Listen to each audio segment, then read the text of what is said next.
What's up, everybody? My name is Megan, and I help empower people with mindfulness and meditation. And today I wanted to talk about how to raise your vibration. It's a very popular topic.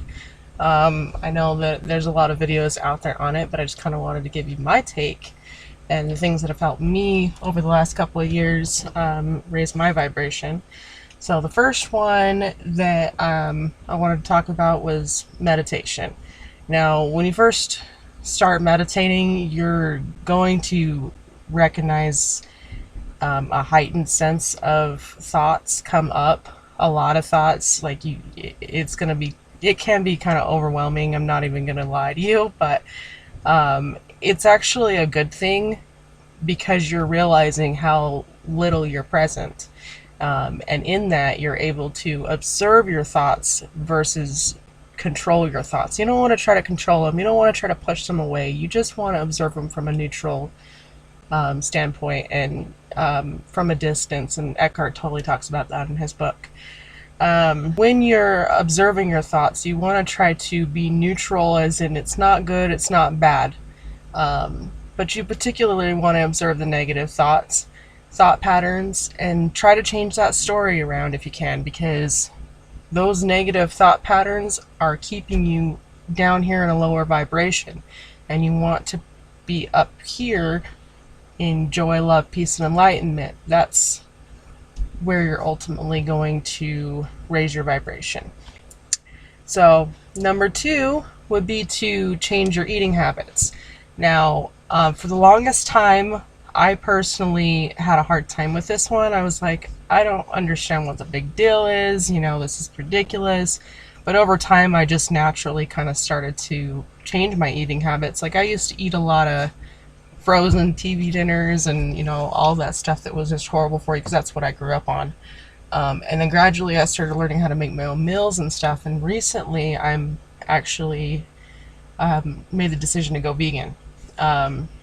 And in doing that, I feel a lot healthier. I feel like my energy level is consistently higher than it would be if I was eating meat. And I looked it up, and I want to share something with you because I saw this online and it makes total sense. Just grab my notes here. So, do you see this right here?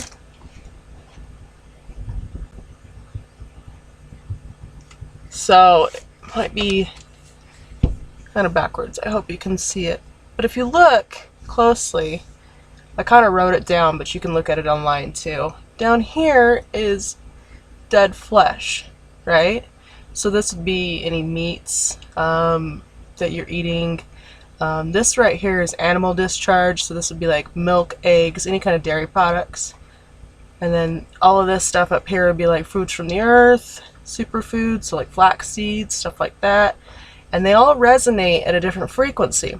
So dead flesh, as you can see, is below the 0 line. And then you get up to foods from trees, is at 15. And then the superfoods is 52 to 320, and then up. So you can look it up on the internet too. But after looking at that, I was like, no, that makes total sense, because when you're eating something that is from an animal and it's an actual living thing, it will lower your vibration. It'll make you feel heavy. And ever since I stopped eating meat, I feel lighter, I feel happier, I feel just better. You can just feel, the changes in your body. So even though you may think now, like, this is ridiculous, Megan, I don't know why you're telling me this, just try it. Just try going vegetarian for a couple weeks, see how you feel, and then if you feel like going vegan and cutting out dairy, then cut out dairy. But just try going without meat just for a couple weeks and see how you feel. And then come talk to me. Okay, no, I'm just kidding.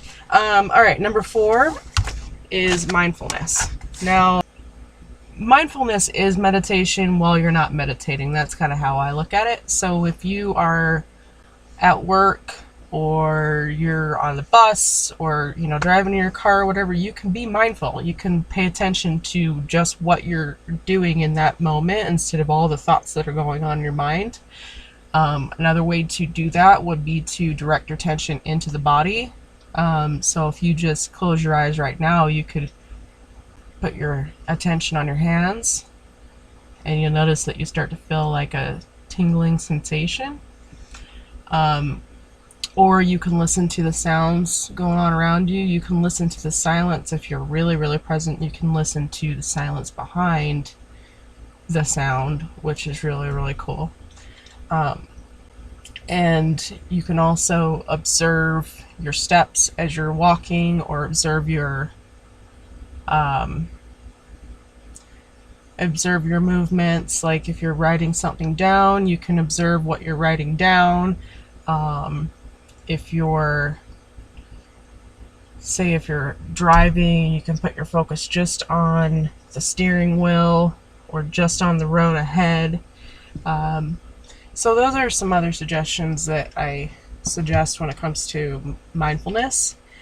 And then the last one I wanted to talk about, and I feel like this one's not talked about nearly enough. Like, we know we should have a healthy diet. Everybody knows that. We know that we should meditate. It's very good for you. But one of the things that we don't talk about enough is showing compassion for other people. Now, why do we want to?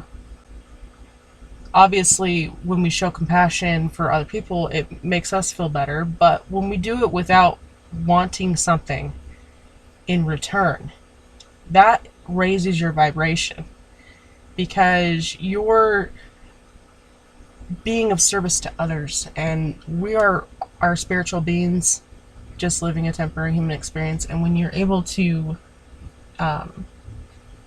go out of your way to give $1 to a homeless person, or say somebody needs a jump in their car, like needs to be jumped, and you just stop, give 10 minutes out of your night to help somebody, that raises your vibration.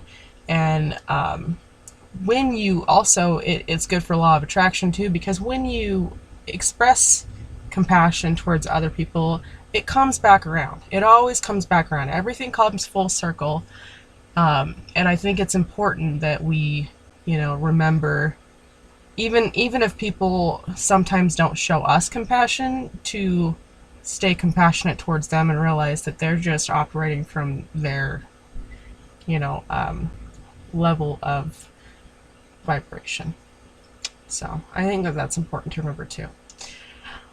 And then one other tidbit, crystals help a lot. I love that this is my rose quartz. I've got quite a few. I'm trying to get some more, but crystals. I like crystals. Alright guys, well, it's been fun. I am loving making these videos. Please comment down below or subscribe. And I'll talk to you soon. One love. Peace.